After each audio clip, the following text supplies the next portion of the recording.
The first etude begins with a large leap from G to E.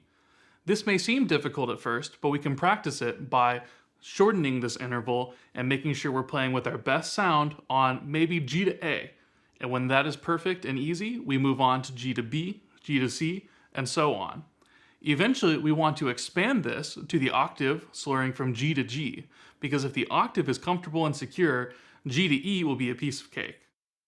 The first etude has plenty of rests, which provide ample opportunities to take full, relaxed breaths. This is going to be important as we work on creating our own dynamic contrast and playing with a beautiful full sound.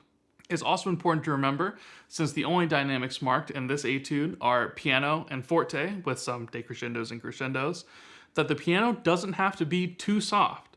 Some people may try to play as soft as possible, but that is not necessary, and it's always better to play with your full best sound at all times, and then work the dynamic contrast from there. The second etude has even more leaps than the first one. Something that's going to help us maneuver around the tuba is going to be gently filling it with air. Something I think about is sighing, but the kind of sigh you want everyone in the room to know that you're having a bad day. The kind of air. When we are filling the tuba like this, it will make these large leaps seem effortless. The second etude doesn't have as many rests to breathe in, so we need to take advantage of what is there. There are a couple eighth rests that are going to provide some small spaces for breaths, and the fermatas are going to allow us some pauses to get full relaxed breaths.